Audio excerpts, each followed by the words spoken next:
Esto es muy importante. Invertir en criptos es invertir en startups y encima en un ecosistema completamente nuevo. Yo creo que hay desconocimiento, miedo, un poco curiosidad a ver qué es, y desde luego se necesita pues arrojar un poco de luz y poner el foco sobre cositas que veremos en este capítulo que se puede hacer, como el staking. Staking es bloquear tokens. Tokens es la unidad que se utiliza en cualquier red de blockchain para poder operar en la misma, pues para comprar, para vender, para firmar transacciones, etcétera, para poderle aportar seguridad y también pues para poder generar una rentabilidad extra a los tokens que tienes, ¿no?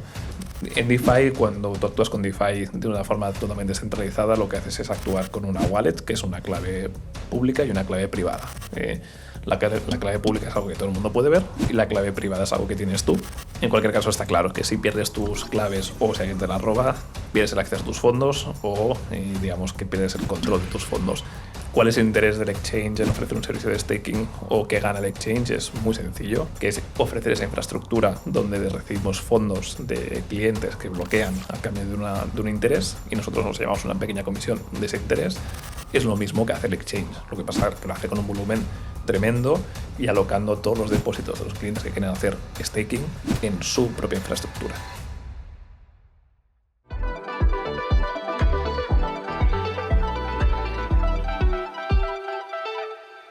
Bienvenidos a un nuevo capítulo del Oráculo de Modo Cripto, el espacio donde tendemos puentes entre lo que son las empresas, las finanzas, los servicios tradicionales al gran público y el ecosistema blockchain y cripto, y Web3. Yo soy Sandra Adrián, CEO de Modo Cripto, y os agradezco que me acompañéis en este viaje.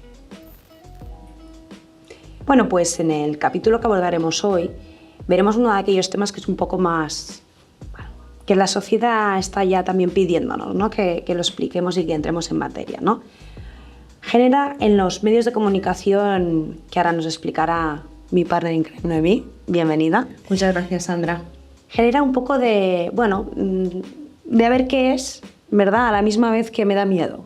No sé, es un poco, quiero saber, pero me da miedo y hay que ver, ¿no? ¿Y de qué estamos hablando? Pues del DeFi, de las finanzas descentralizadas. Para ello, a quien tenemos hoy aquí es como invitado, que podríamos decir que también es experto, ¿no? Sí. Hoy tenemos invitado y experto en la misma persona, a Lucas Wash. Gracias, Lucas, por estar aquí. Encantado, muchas gracias por invitarme. Experto, creo que no hay nadie todavía. Yo siempre digo que somos especialistas, ¿no? Sí. El experto es el que lo sabe todo y el especialista es el que está estudiando, es especializado. Estamos empezando a igual ser expertos, pero queda mucho todavía. Conocemos poco este mundo todavía. Correcto. Y Noemí, ¿qué nos cuentas de las finanzas descentralizadas? Claro, el concepto de finanzas descentralizadas que abordaremos con Lucas, yo no voy a entrar a explicar qué son las DeFi, porque es un tema muchísimo más complejo de lo que a primera vista parece. Claro, la percepción de los medios de comunicación es, yo me atrevería a decir, de absoluto desconocimiento. Brilla por su ausencia las finanzas descentralizadas en medios generalistas o económicos, mientras en los medios del sector, en los especializados, sí se habla, sí se aborda. No sé si tanto como DeFi o se aborda desde lo que se puede hacer con las finanzas descentralizadas, formas de inversión distintas a las que normalmente conocemos, que es la compra-venta de criptos, que se pueden hacer con DeFi, pero sí que es verdad que el público general le queda muy lejos, yo me atrevería a decir. Nos queda muchísimo para entender qué es esto. Normalmente también quiero decir que la sociedad le gusta las finanzas centralizadas. El inversor tradicionalmente es conservador, por lo cual confía o deposita su confianza en un tercero centralizado, una agencia de valores, una gestora, o un banco, y no tanto en entes descentralizados, ¿no? Yo creo que hay desconocimiento, miedo, un poco curiosidad a ver qué es, y desde luego se necesita pues arrojar un poco de luz y poner el foco sobre cositas que veremos en este capítulo que se puede hacer, como el staking, maravillosa palabra que abordaremos con Lucas. Oye, pues Lucas, gracias por venir primero de todo y cuéntanos un poquito más sobre ti. Bueno, yo al final aterrizo en este mundo hace ya unos años, en 2017 aproximadamente, básicamente como hobby, invirtiendo en un vehículo que lo que hacía era invertir en minería y en trading de criptoactivos. un vehículo que falló, fracasó, no fue del todo bien, pero gracias un poco a esa experiencia como hobby, ¿no? Como inversor, pude entrar en contacto con diferentes personas que tenían interés en crear un negocio vinculado al sector blockchain. Y un poco hablando con ellos es cuando me proponen crear un vehículo, que en este caso es Alpha Growth, la empresa a la que represento, de la que soy el director general, y empezamos pues con un hoja en blanco. Ellos me dicen, oye, creemos que se puede hacer algo, yo también pensaba que se podía hacer algo, me piden que en un hoja en blanco escribamos qué se podía hacer. Evidentemente de lo que pensábamos que podíamos hacer a lo que es a día de hoy no tiene nada que ver, como todas las empresas pues van siguiendo un camino y... Eso es bueno. Es fenomenal. O sea, igual el proyecto, como todos los proyectos que son innovadores, son nuevos, no llega a buen puerto, pero muy tranquilos del hecho de haber estado siempre reaccionando y adaptándonos a lo que estaba pasando. Cuando algo no ha funcionado, hemos cambiado de rumbo. Cuando hemos cambiado de rumbo y no ha funcionado, hemos vuelto a cambiar, continuamente adaptándonos, ¿no? Y ahí es como Lucas empieza en ese sector, viniendo de algo muy tradicional como es el servicing inmobiliario, el real estate de los grandes bancos, digamos, del sector de operaciones, con lo cual un cambio bastante radical, ¿no? Lo que la tecnología siempre me ha gustado mucho, los procesos de innovación tecnológico también me han gustado mucho, y aquí es algo que evidentemente pues tiene mucho sentido hacer. Nada, pues gracias por estar aquí con nosotros, que seguro que nos va a aportar cosas muy interesantes, ¿no? Espero. Antes de empezar, creo que tenemos que hacer disclaimer hoy, por si acaso. Sí, esto nunca es un consejo. Tú que te lo sabes también. Lo que se diga aquí no debe tomarse como consejo de inversión, valga la redundancia. Sí. No sé exactamente lo que dice la CNMV, pero esto no es ni publicidad, No, ni lo que inversión, queremos nada. hacer Esto es es un contenido con fines divulgativos, educacionales, Sí. y de, pues hablar de qué se Conocer puede hacer. oportunidades Exacto. y qué hay. Así que cuéntanos, ¿cuál es tu proyecto? ¿Qué son las finanzas descentralizadas? ¿Por dónde quieres empezar, Lucas? No, si queréis, explico que es mi proyecto, así nos lo quitamos de encima. Eso es, ¿qué hacéis en Alpha Growth? Y vamos a lo interesante. Pues Alpha Growth a día de hoy es una compañía que tiene tres principales actividades.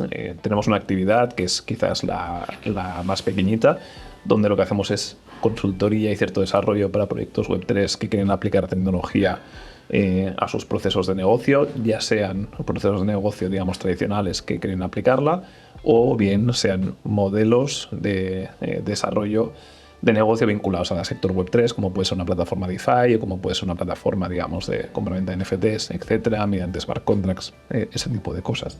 Pasa que este es un negocio, digamos, que hacemos como hobby para estar en contacto con lo que hace el mercado, cuándo lo hace, cómo está evolucionando, qué redes utilizan, y digamos que no lo promocionamos demasiado. Y luego tenemos dos marcas comerciales, Ethernodes y AlphaNodes.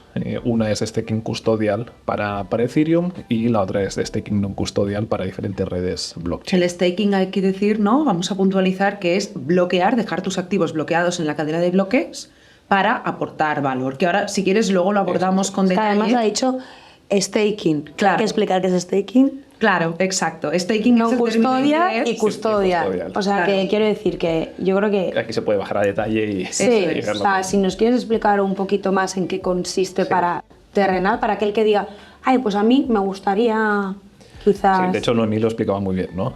Staking es bloquear tokens. Tokens es la unidad que se utiliza en cualquier red de blockchain para poder operar en la misma. Es decir, para poder utilizarla necesitas esos tokens, ¿no? Pues para comprar, para vender, para firmar transacciones, etcétera, pagas comisiones. Y el staking es la actividad, lo explicaba muy bien Noemí, voy a ser redundante, pero de bloquear esos tokens en la blockchain para poder, digamos, participar de la gobernanza de esa red, para poderle aportar seguridad y también pues para poder generar una rentabilidad extra a los tokens que tienes, ¿no? ¿Por qué generar rentabilidad extra? Básicamente porque estás bloqueando tu inversión. Es como cuando vas al banco tradicional y te dicen, oye, si haces un depósito a un año vista y no tocas el depósito, te doy un interés del X%. Si tienes un depósito que no tiene ningún tipo de cumplimiento temporal, pues el interés que te dan es mucho más bajo. Es un modelo muy similar en este sentido. Y Lucas, tu proyecto, ¿qué dirías que es sustitutivo, alternativo o complementario a las finanzas tradicionales? Nosotros creo que tenemos la parte de AlphaNodes que es no custodial, creo que que es es una forma alternativa para el usuario que quiera participar de diferentes proyectos y de invertir. Porque cuando hablas de non-custodial, ¿exactamente a qué te refieres? Non-custodial es el hecho de que nosotros creamos una infraestructura que manejamos, que está siempre disponible, que está, digamos, firmando bloques y haciendo que la blockchain esté funcionando, y el usuario lo que hace es delegar sus tokens en nuestra infraestructura. Pero esa delegación no quiere decir que nos los envíe, quiere decir que simplemente utiliza nuestra infraestructura para participar en la red. No los custodiáis. No los Realmente custodiamos. quiere decir eso, ¿no? No sois vosotros custodios Exacto. de esos tokens. Exacto. Quien tiene el control efectivo siempre son los tokens, siempre es el usuario que los bloquea en nuestra infraestructura. Nosotros, por mucho que queramos y por mucho que llegue la computación cuántica, somos incapaces, no llegaríamos nunca a poder acceder a esos tokens, porque a través de smart contracts, digamos que lo que sucede es que el usuario lo bloquea y nosotros pues recibimos una pequeña comisión de ese interés que genera el usuario. Ese es el non-custodial, que digamos es lo más trendy del sector, ¿no? Quien hace staking non-custodial es alguien que sabe mucho, ¿no? Que domina. que está apostando por el blockchain Claro. más puro, ¿no? Ahora que dices eso, me va al hilo de la pregunta. Las barreras de entrada al DeFi. Claro, tienes non-custodio y custodio, probablemente. Sí, Y claro, custodial sería que os ceden la custodia de los Sí. activos a vosotros. custodial, que es, en este caso es en nuestra plataforma, en nuestro caso solo para Ethereum, es la recepción de los tokens a una cuenta controlada por nosotros, y nosotros con eso pues hacemos actividad de custodio sobre esos tokens. Sería el segundo modelo. Es un modelo quizás el más conocido. Igual más atractivo o más fácil para un público tradicional que busque cómo entrar, ¿no? ¿Cómo entro yo en esto de las finanzas descentralizadas? Mucho más. Es decir, al final todos los exchanges famosos, ¿no? Todas las casas de cambio de cripto, Binance, Kraken, KuCoin, etcétera, son custodial, 100% custodial, y además hacen la actividad de compra-venta de una forma bastante sencilla.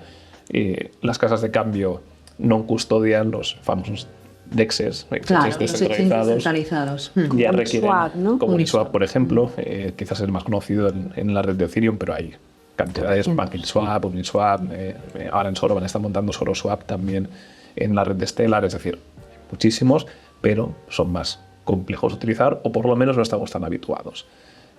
Para aquel que quiera empezar, lo más fácil es un exchange centralizado, es una plataforma custodial, pero básicamente porque es la que abstrae toda la capa de complejidad del sector. Ahora, la gente más purista probablemente nos escuche y diga, no, son el demonio. No, pero bueno, la realidad ¿cuál es? Que para que un sector funcione necesita entradas de capital. La entrada de capital al final viene justamente del sector retail, ¿no? En grandes cantidades, y para eso necesitas facilitar la vida a los usuarios retail. De eso hemos hablado en muchos capítulos, ¿no? Que hablábamos de que a lo mejor no tenemos tanto, ¿no?, que explicar las bondades de la blockchain, de los criptoactivos, etcétera, sino un poco hacérselo más fácil al usuario, ¿no? Y bajar esas barreras de entrada que quizá nosotros mismos a veces con tanta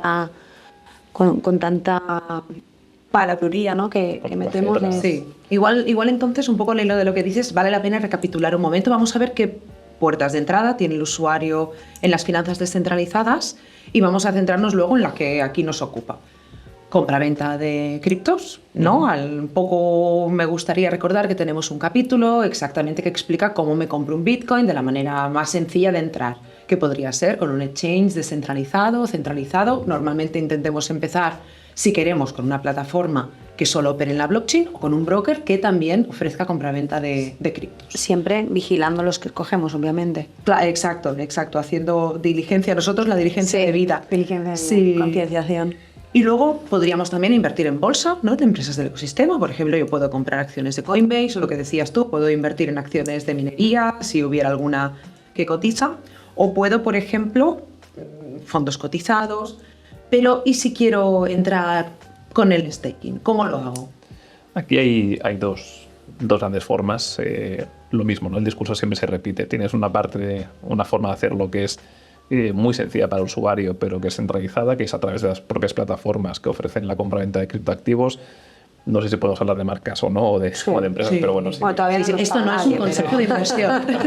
Ningún consejo de inversión ni recomendación, pero podemos hablar. Podemos hablar de españolas, podemos hablar de Bit2Me, podemos hablar de método Bitcoin, por ejemplo, que ofrecen este tipo de servicios, que es la compraventa de Bitcoin para entrar al sector.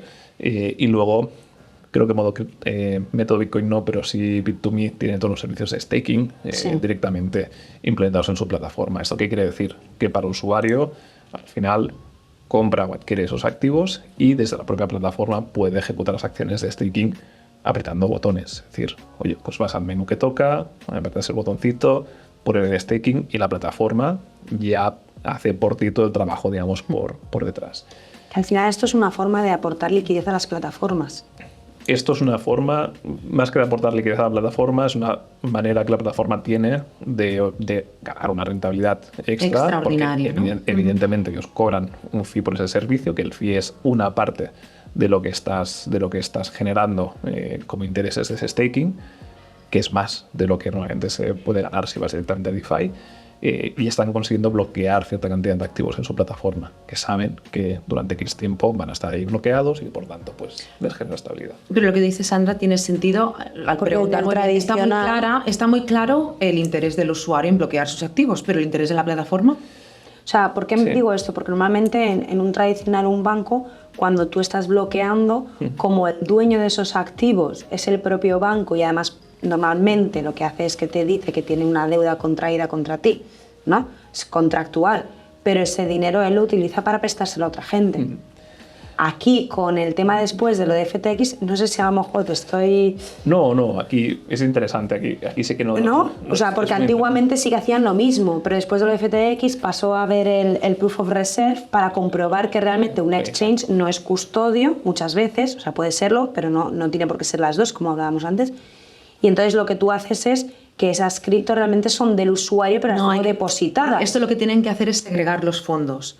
Si no voy yo muy equivocada, hay que demostrar que tú tienes esos fondos. No estás operando con los fondos de los clientes. Claro. Los fondos de los clientes los tienes custodiados, pero por otro lado tienes tus fondos para operar. Pero creo que nos estamos yendo un poco porque esto pero tiene que ver o no tiene que ver con el staking. Sí, o sea, tiene que ver un poco. O sea, yo creo que tiene que ver aquí dos cosas, ¿no? La primera es cuál es el interés del exchange en ofrecer un servicio de staking o qué gana el exchange. Es muy sencillo. Al final, el trabajo que hacemos nosotros, por ejemplo, en Alpha Nodes, que es o que hace Stakely o que hacen otros proveedores, que es ofrecer esa infraestructura donde recibimos fondos de clientes que bloquean a cambio de un interés y nosotros nos llevamos una pequeña comisión de ese interés.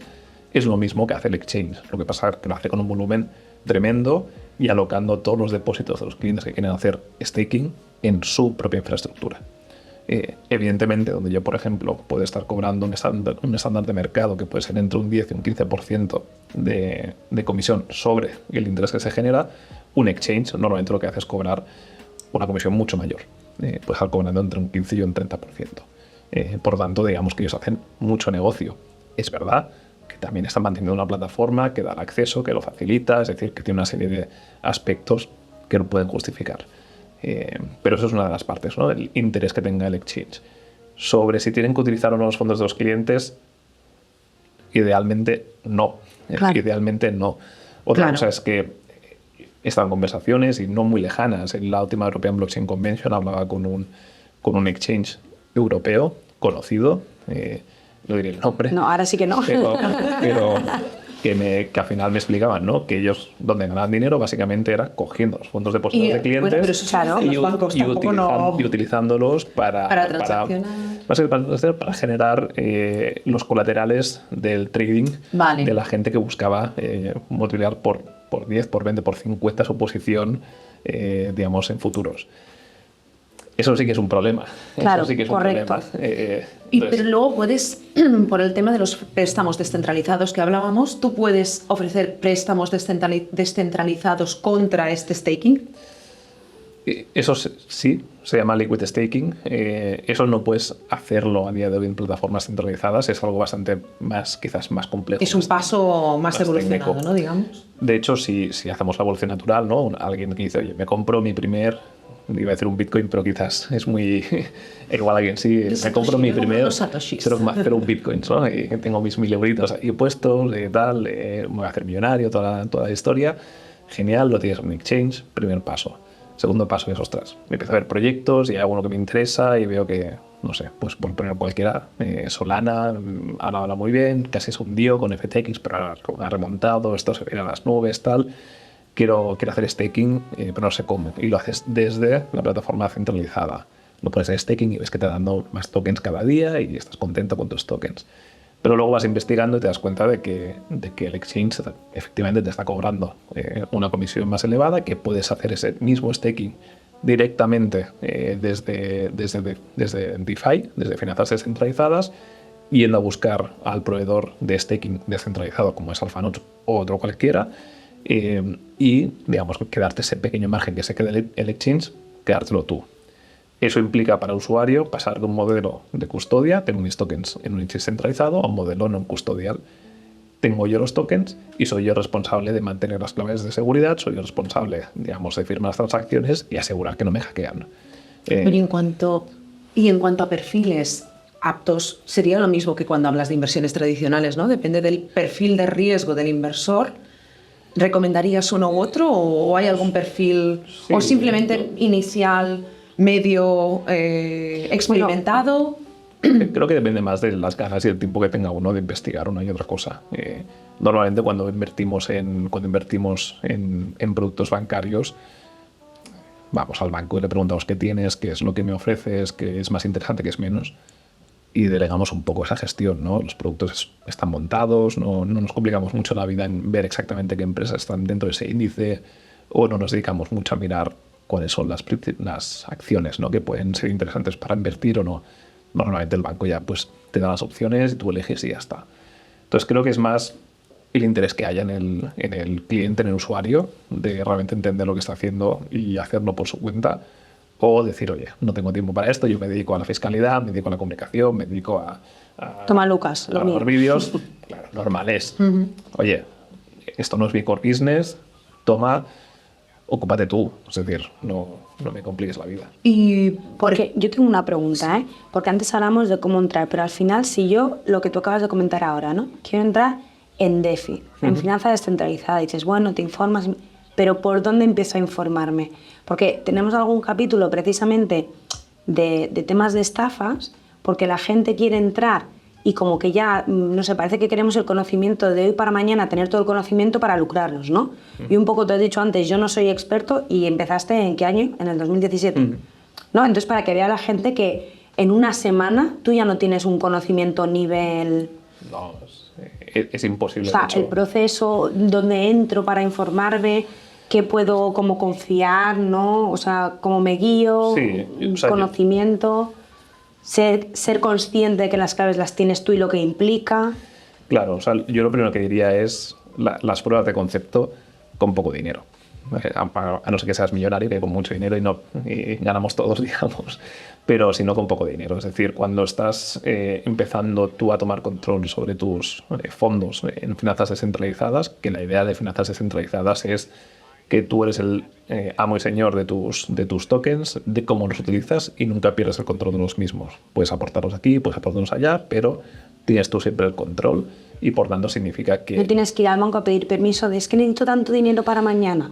No solo pedir permiso para tanto dinero para mañana, sino para decirle al banco, el banco, no es de cuando haces en España, en el contexto que estamos, igual esto sirve a alguien dentro de 10 años, es otra historia, pero a día de hoy los tipos que están pagando por un depósito son prácticamente cero, es decir, claro, son muy muy bajos, aunque el interés de las hipotecas es muy alto. Y lo que quiere decir que tú al banco le tienes una cuenta con 1.000 euros y el banco no te está retribuyendo nada. Pero sí que están utilizando ese dinero para sus negociados, ¿no? En finanzas descentralizadas, digamos que tú eres el dueño de utilizar ese dinero para conseguir ese tipo de interés prestándoselo a quien quieras. Es decir, yo, Lucas, podría tener 1.000 euros en una moneda estable, en USDC, en finanzas descentralizadas, en un protocolo de lending and borrowing, de préstamos y tal. Y igual Sandra viene y me dice, oye, necesito 1.000 euros para una historia. Entonces lo que hacemos es conectarnos a través de un protocolo descentralizado donde yo aporto la liquidez y Sandra solicita el préstamo. Y ahí no hay ningún banco. Ahí directamente el interés que se genera me lo quedo yo una parte. Evidentemente eso queda el protocolo que ha montado la plataforma. Claro. Pero yo soy capaz de generar esa rentabilidad a mi dinero, a mis tokens, a mis activos digitales, que insisto, pueden ser dólares digitales en sentido de moneda estable o pueden ser, digamos, tokens de otros proyectos como Ethereum, que quizás es el más conocido. Quizás no es capaz de obtener financiación directamente de esa finanza descentralizada. Esto a día de hoy es posible. Hay protocolos que lo que hacen es permitirte bloquear un Ethereum, por ejemplo, o un Bitcoin.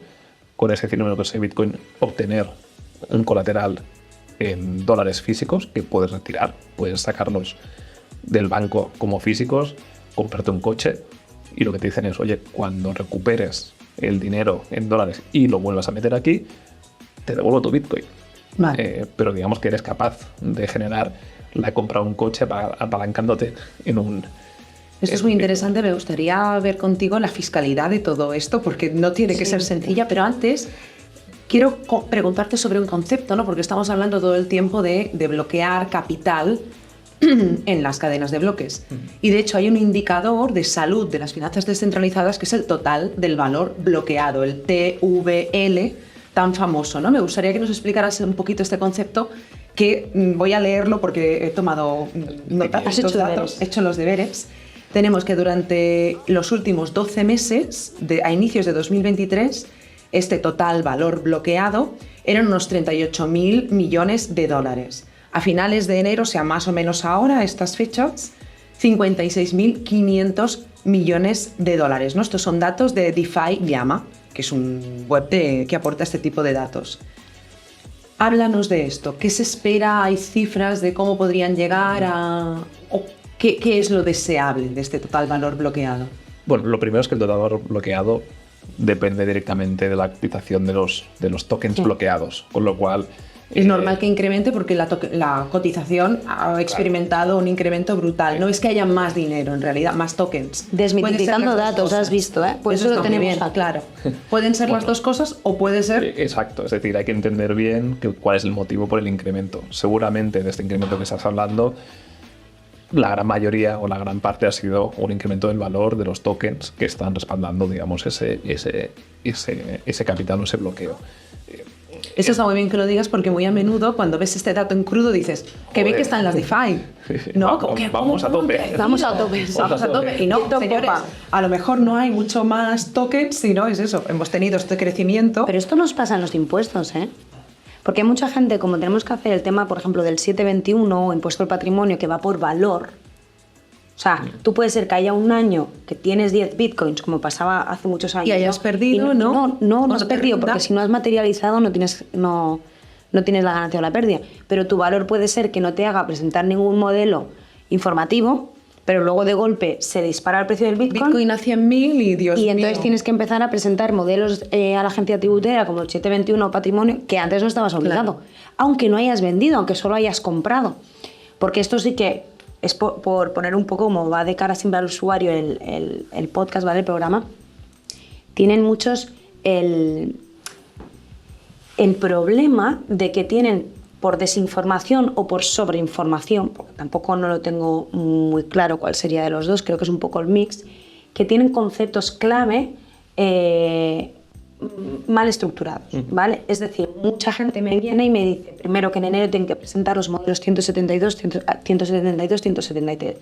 Por ejemplo, Lucas, vosotros sí que lo hacéis y está encantado de hacerlo, ¿verdad?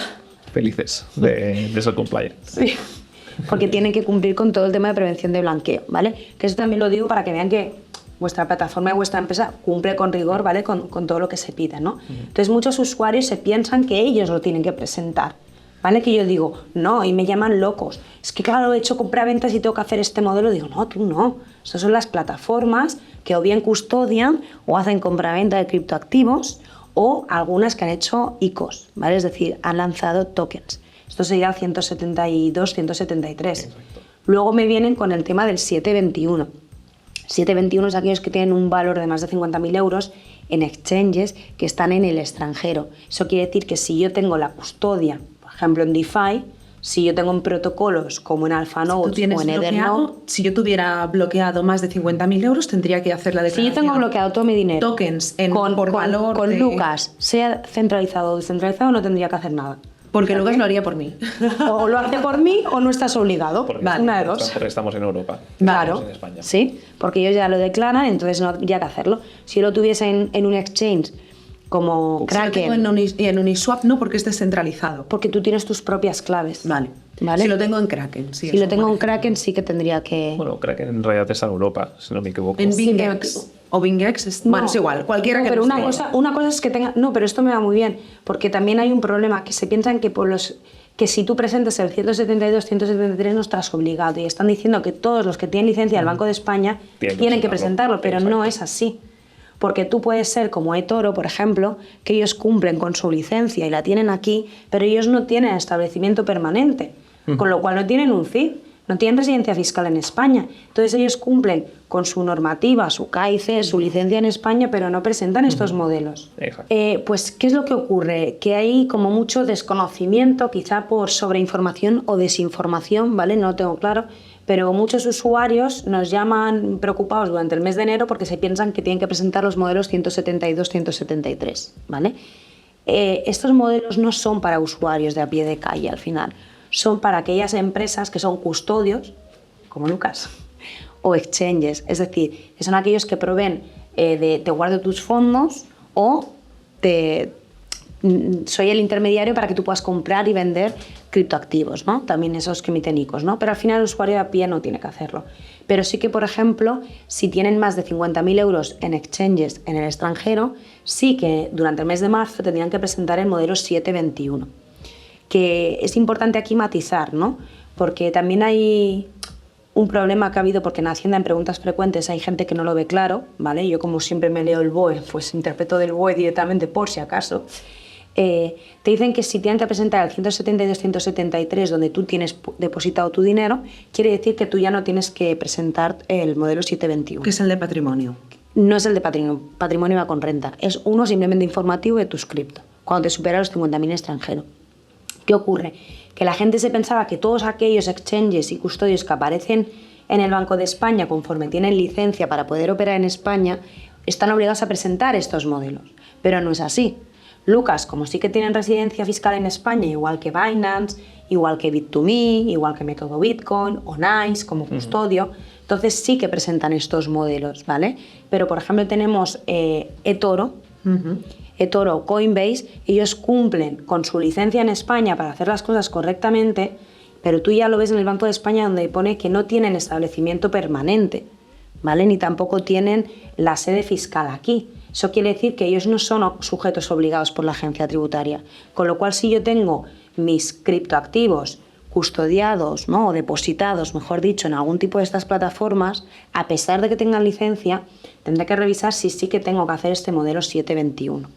¿Vale? Es decir, al final... Si lo tengo depositado con Lucas, yo no tengo que hacer el 721. No, porque bien lo tienes depositado de forma centralizada y Hacienda nos hace la custodia a él, sí, no, y ya da los datos. En caso de que Hacienda no pueda interpelar al custodio donde los tengo depositados, Hacienda me interpela a mí. Bueno, y hay un medio, porque si tú lo tienes en unas wallets que tú tienes las claves en tu poder, es como quien lo tiene, es como, al final es como declarar el 720, que es el de dinero, en efectivo en cuentas bancarias, ¿vale? Si tú lo tienes en España no lo tendrás que hacer, si lo tienes en extranjero sí, si lo tienes en efectivo en tu billetera o debajo de la cama, que por cierto, ahora que hacemos esto, debajo de la cama, y tú, Lucas, como custodio, ¿no? Vamos a preguntarle, ¿cómo guardarías las claves? Dentro del mundo DeFi, sí, cómo guardamos las claves y cómo garantiza un custodio la seguridad de los fondos que custodia, ¿no? Ante hackeos, ante ataques, claro, porque son responsables, ¿no? De tener que devolver esos fondos. Aquí hay dos vertientes, como decíamos, ¿no? La parte del usuario retail, el usuario como yo, como vosotras seguramente, que tenga sus pequeñas inversiones en DeFi y que haga sus pinitos por allí, donde lo que recomendamos es tener las palabras clave, digamos, bien custodiadas, bien guardadas, a ser posible no en papel y no en boli, en algún medio que sea un poco más de las palabras clave para aquellos que todavía son muy principiantes. En DeFi, cuando tú actúas con DeFi de una forma totalmente descentralizada, lo que haces es actuar con una wallet, que es una clave pública y una clave privada. La clave pública es algo que todo el mundo puede ver y la clave privada es algo que tienes tú y que lo que hace es, dar acceso o dar el OK a la clave pública conforme tú eres el propietario de esa clave pública para poder interactuar. ¿Qué significa eso? Que cualquier persona que tenga tu clave privada automáticamente tiene acceso a tus fondos. O sea, no hay que dárselo a nadie. No hay que... Que quieras. Yo no se la daría ni a mi mujer, pero... No. Ni al notario. Que no la tengo. No. Si la tuviera, no, pero bueno, digamos que no hay que dársela a nadie de que no confiemos, ¿no? Es una clave que directamente da acceso a todos tus fondos en DeFi. Si la das... Hombre, esto lo podríamos homologar a quien daría su clave de acceso a su cuenta bancaria. Correcto, 100%. Exacto. Esta no la tiene mi marido. Exacto. No sabe cuál es mi clave. Sí que hay una diferencia, que es que desde el punto de vista bancario tienes cierta seguridad, ¿no? Si por lo que sea le das tu clave de acceso a tu marido y tu marido accede al banco y hace algunos movimientos que no son autorizados, el banco tiene unos protocolos o tiene unas medidas de seguridad que te pueden permitir recuperar los fondos en función de los seguros que tengas contratados, en función de lo que diga la legislación, etc. Lo que está claro es que los bancos, si tú de forma, digamos, directa das la clave de acceso a alguien, creo que ahí no te cubren mucho, pero que sí que es verdad que si el banco quiebra o lo que sea, pues tienes cierta seguridad de que el sistema va a actuar en tu favor. En DeFi esto no existe. Es decir, todo el momento en que pierdes tu clave porque te la roban, no porque serás alguien que muy te toca. Importante. No hay nadie. No hay nadie que te vaya a Porque decir. no hay papá, entidad financiera, que te vigile. Eres tú, lo que decíamos antes, ¿no? Responsable de tus finanzas. Eres tú la última autoridad ante la que acudir. Exacto, Entonces nos exige una Ahí responsabilidad. cuando le das al extra. clic de sí, es el sí. Sí. Cuando se llama corriendo y dice no, retrocede. Uno de las cuando miras los datos de Bitcoin, la cantidad de Bitcoins que no son de nadie porque están en billeteras extraviadas, que nadie se acuerda de las claves, yo ahora mismo no tengo los datos. Pero no es poco, ¿eh? No es poco el dinero que está perdido, que a veces lo recuperan organismos gubernamentales, que se lo quedan. Que esto es un tema del que nunca se habla, pero el dinero que tienen ciertos gobiernos de recuperación de criptos porque o bien las han recuperado del crimen, o bien billeteras extraviadas que las recuperan, y no se cuenta en sus depósitos ni en sus reservas de divisas, y a mí eso me gustaría tener datos de eso, a ver si alguien que hace trazabilidad nos los pudiera aportar. Seguro. Sí, bueno, creo que hay algunas webs que ya trazan la cantidad de bitcoins extraviados y perdidos en billeteras. Exacto. En cualquier caso está claro que si pierdes tus claves o si alguien te las roba, pierdes el acceso a tus fondos o digamos que pierdes el control de tus fondos. Esto es como todo. El hecho de tener el dinero, digamos, en metálico en tu casa bajo el colchón significa que entre tu dinero y el ladrón hay una puerta. Exacto. Pues aquí lo mismo, ¿no? Entre tu dinero y el ladrón hay una frase privada, una clave privada. Entonces es un poco el símil, ¿no? Y lo que decíamos un poco al principio, el usuario retail final, incluso la empresa, normalmente no quiere preocuparse de esas capas de seguridad. Normalmente lo que busca es alguien que haga el trabajo por mí, que me dé las garantías y se ha acabado.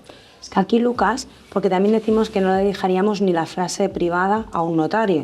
Claro, tú imagínate que eso evoluciona como es una billetera pública, tú puedes ver realmente cuánto... Claro, ese es el kit de la cuestión, que tú si entras en internet, en escanear lo que es la blockchain, tú podrías ver cuánto tiene esa billetera de criptoactivos, ¿vale? El valor. Entonces, ¿qué pasa? Que aquí nos encontramos dos problemas, ¿vale? Un problema que imagínate que yo tengo, 25 bitcoins, que además yo los he ido declarando porque he hecho las cosas bien y llega un momento y pierdo la clave. Claro, y yo declaro sobre esos beneficios o sobre ese valor que tengo, ¿no? Claro, ¿cómo le digo a la agencia tributaria y cómo me creen de que ya no lo tengo, ¿no? Ese es uno de los problemas que tenemos, sí, ¿vale? Pero luego, porque aún en teoría, pues si dices que lo he perdido, lo puedes demostrar, ya veríamos, ¿no? Pero ¿cuál es el peor? El que yo, por ejemplo, lo quiero dejar en herencia. ¿Cómo dejo mis claves? ¿No? O sea, en ciertos sitios hay algún protocolo, ¿no? Que yo esto siempre lo he dado como idea de negocio, ¿no? Un protocolo que de forma descentralizada a través de oráculos tú puedas recuperar una frase, pero ¿en qué momento se activa? Porque si no el problema es que tú vas a declarar por unos fondos que es que además no vas a poder acceder. Yo tengo una duda. ¿Y esto tienes que pagar impuestos de sucesiones? Depende de la comunidad autónoma, pero claro, o sea, porque tú estás recibiendo, y además se ve, si dejan la wallet constancia se ve, pero si no puedes acceder. Hoy en día, digamos, la tecnología más puntera en este aspecto es todo lo que son las firmas MPC, que al final es una forma de partir la clave privada en varios trozos y que esa clave privada se reconstruya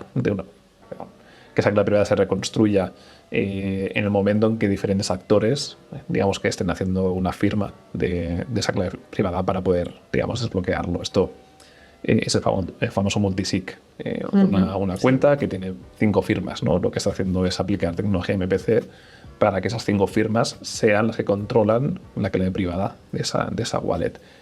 Algunas empresas como Zaibabo, por ejemplo, que es la que nosotros utilizamos en una parte del negocio para el custodio, aplican MPC y además aplican diferentes criterios de redundancia dentro de una misma política que puedes hacer de acceso a los fondos.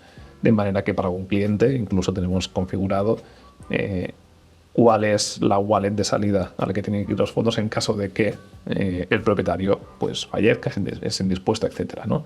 Y está preconfigurado y ya se sabe quién tiene que firmar, hay varias personas que pueden hacerlo y si esas personas cumplen esa política, los fondos efectivamente llegan a esa persona final. Es que esto parece una tontería, pero realmente es como cuando uno hace su testamento al notario. Tienes que hacer testamento y tienes que escrito, ¿no? vital, es el testamento vital al final. Porque todo depende quizás también de los importes, ¿no? Claro, de la cantidad que tú tengas. Hacerlo por 1.000 euros no bueno, tiene sentido. No, pero depende, porque tú sabes la cripto que tienes, pero no el valor que tendrán. Ese es el problema, ¿no? Bueno, claro, si tienes... Lucas lo sabrá. Yo en general, o sea, me tipico un poco del to the own y el por 5.000. Por lo general, digamos, es complicado acertar una cripto que a día igual valga 0,001 y que dentro de un tiempo valga... Puede pasar, sí. Bueno, pero podemos tener usuarios que compraron Bitcoin en 2010. Que conozco unos cuantos, Sí, pero estos ya irán directamente al modelo MPC por intentar sus millones, ¿no? Yo creo que eso puede pasar, pero a día de hoy es más raro. Sobre todo pasa cuando estás muy vinculado a un proyecto, que arrancas con ese proyecto, que por lo que sea te involucras, que ya te dan tokens del proyecto, que normalmente es una startup, el 95% fallan. Pero ese 5% que funciona, si funciona muy bien, pues puedes tener un incremento de precio brutal. Pero no es lo habitual, ¿no? Normalmente el usuario que dice, y esto, si miras sobre todo Twitter, que hay mucho contenido allí, ¿no? De influencers cripto, que todos hablan de esto, ¿no? El próximo por 1.000, las gemas, no sé qué. Bueno, es como quien quiere buscar el siguiente unicornio en las startups, al final se acaba convirtiendo en eso. Es un poco en show. Show. Sí, otra vez fiebre del oro, ¿no? Sí, es parte, es decir, los jóvenes a día de hoy se comunican así, es decir, tienen esa expectativa, los modelos de trabajo son diferentes, que haya gente dedicándose a hacer vídeos para comunicar proyectos cripto, es algo que hace 15 años no te planteabas. El otro día con un amigo decía, ostras, yo hace 15 años cuando estaba saliendo de la universidad y me planteas que estaría trabajando en crear una infraestructura para una red pública que me genere unos tokens que tendrían un valor, imposible, imposible pensar en eso, ¿no? Entonces, bueno, son modelos, pero en general el to the moon y todas esas cosas yo creo que está bien que exista, tiene que existir, pero que nadie se piense que vaya a comprar 20 tokens de algo y se va a hacer millonario. Que nadie se deje llevar por el FOMO, por favor. Sí, 100%. Y si por el contrario nosotros a lo mejor creemos que no tenemos suficiente conocimiento o somos un poco despistados y no queremos tener nuestras claves, ¿no? Y entonces decidimos, por ejemplo, invertir en vuestros nodos y que vosotros seáis los custodios, que al final es de dinero, es decir, es un activo que es muy importante, ¿no? El dinero para la gente, ¿no? Como es dinero, amor y salud. Salud, es verdad. Claro, si nos falta una de esas patas, cojeamos. Si nosotros cogemos y dejamos ese dinero con Alpha Growth, ¿cómo garantizáis el custodio? Nosotros hacemos custodio básicamente para Ethereum, para la plataforma de Ethereum, pero lo que tenemos es básicamente dos principios. Uno es que no hay ningún ordenador de trabajo laboral de ningún empleado de Alpha Growth que tenga acceso a nada que dé acceso a los fondos. Ni siquiera a mi ordenador. Eso es muy importante, porque las startups en esto no tienen cuidado. No suelen tener cuidado, pero básicamente coges mi ordenador, te lo doy abierto y sí, podrás acceder al mail, sí, podrás acceder quizás a una web, a alguna cosa un servicio que haya utilizado, pero no puedes acceder a ningún banco, no puedes acceder a ninguna cuenta de exchange que utilicemos para operar o para hacer salidas en un sector cripto, no puedes acceder a ninguna wallet de ningún cliente, no habrá ninguna información que te explique o que te diga cómo acceder a ellas. Con lo cual ese es el primer cortafuegos, es que ningún ordenador tenga ninguna información vinculada a esas claves de custodio. Lo segundo es un protocolo propio que tenemos, que básicamente lo que tiene es una base de datos que está encriptada, que solo se puede acceder con una clave de firma también encriptada, en una base de datos que está deslocalizada. ¿Qué significa esto? Que para poder acceder a esa base de datos, a mí cualquiera de vosotros puede venir aquí y amenazarme, no puedo hacer nada en menos de X tiempo. ¿Por qué? Porque tengo que pedir permiso a ciertas personas para que me den acceso. Y las personas saben quién puede pedirlo. Es decir, en caso que me pase algo, que escogemos vuelos y aviones y tal, no sé qué, saben exactamente qué personas van a contactarles, aunque no las conozcan, sí que saben nombres y apellidos de quién les va a contactar para pedirles qué información.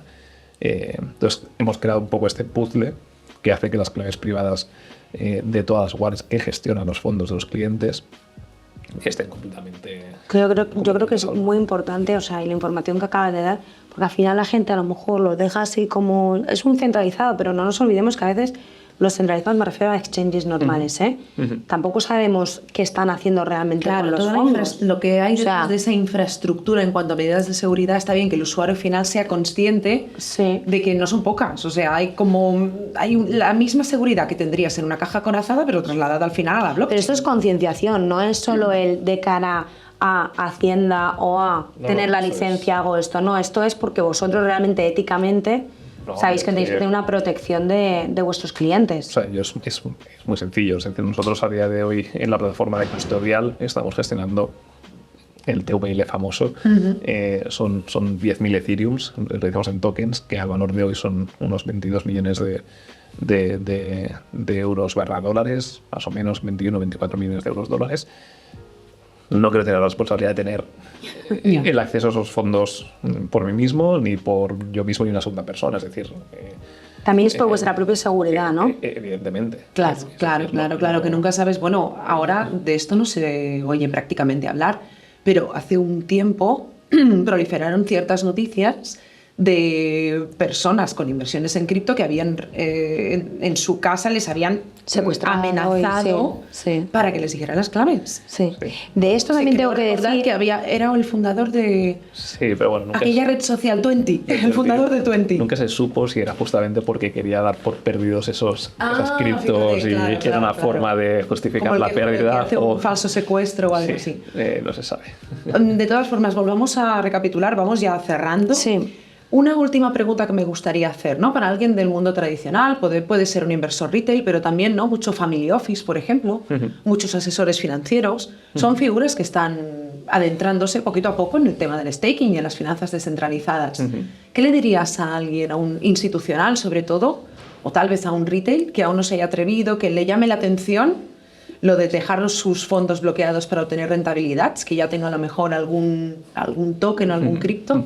¿Por dónde empieza? ¿Qué consejo le darías? Yo, lo primero, y esto es muy importante, invertir en criptos es invertir en startups y encima en un ecosistema completamente nuevo. Es decir, es una inversión de riesgo.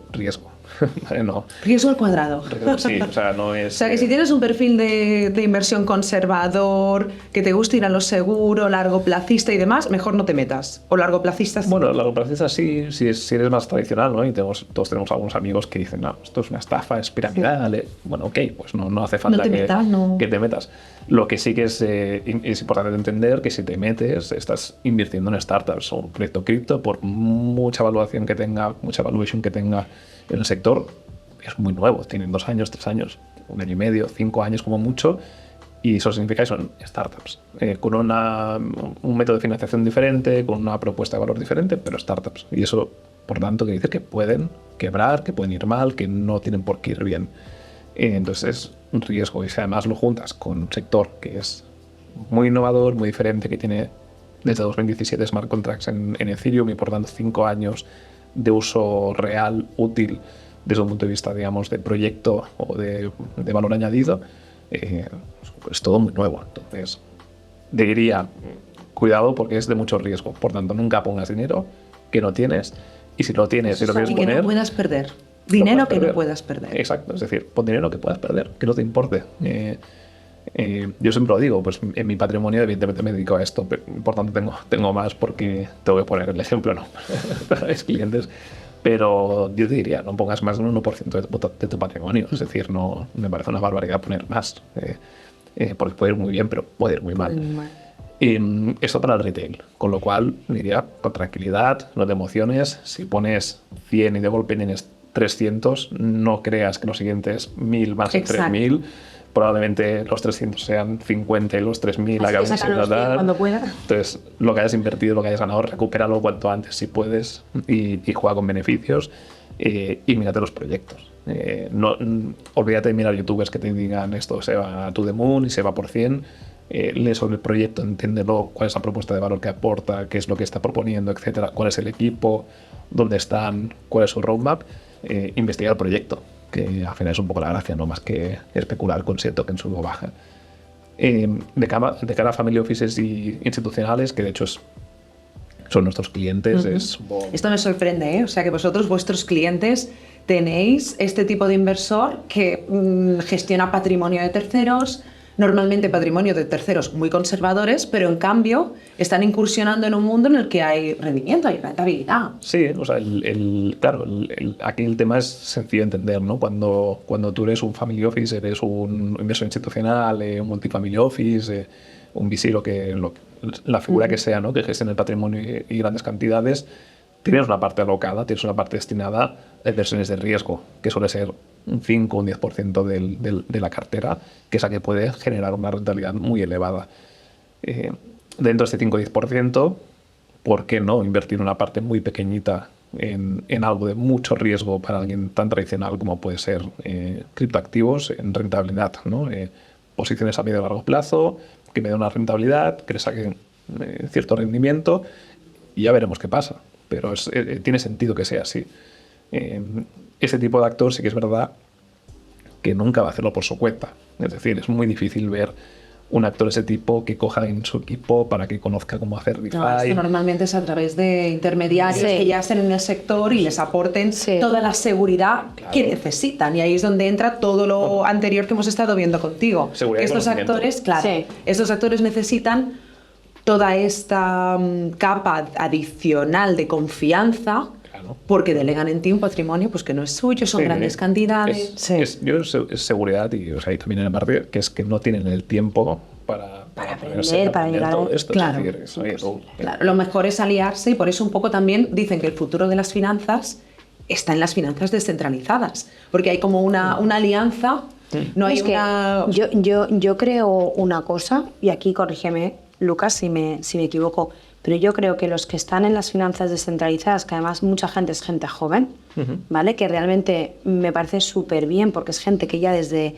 muy joven quiere saber cómo funciona su economía y ser dueño de su propia economía, a nivel financiero saben mucho más y conocen mucho más cómo funciona y los efectos que tiene cada tipo de producto, ¿no? Podríamos decirle, que a lo mejor un banquero que ha hecho ahora no me acuerdo cómo se llama el curso, ¿no? Pero porque te enseñan lo que son los futuros, te enseñan lo que es tal, pero realmente no lo han probado en sus carnes, con su dinero, y no han visto de forma tan descentralizada, ¿no? Siempre tienen un poco una red, ¿no? Sí, o sea, yo siempre soy muy partidario de que hay un equilibrio y que el futuro no es 100% centralizado ni 100% descentralizado. Y cada vez hay más protocolos, hay más proyectos que proponen algo que sea digamos, a medias, ¿no? Un equilibrio. Veremos, y no creo que tengamos un futuro que sea 100% descentralizado de jóvenes. Coexistiremos. Creo que va a coexistir. El futuro de unos y otros, y las finanzas descentralizadas tal vez, sin lo tradicional, tampoco tendrían, ya se ha visto. Se ha necesitado y es una simbiosis perfecta. Lo importante es tener la libertad de poder escoger y al final ser consecuente y responsable, ¿no? con tu elección. Así y sobre todo no invertir dinero que no tenemos. Exacto. Eso es lo primero. Lo más importante, si no tienes el dinero, no lo inviertas. Exacto. Lucas, muchísimas gracias por estar aquí con nosotros. Noemi, como siempre, agradecida. A vosotros un placer. Y a vosotros por acompañarnos en este viaje. Hasta la próxima.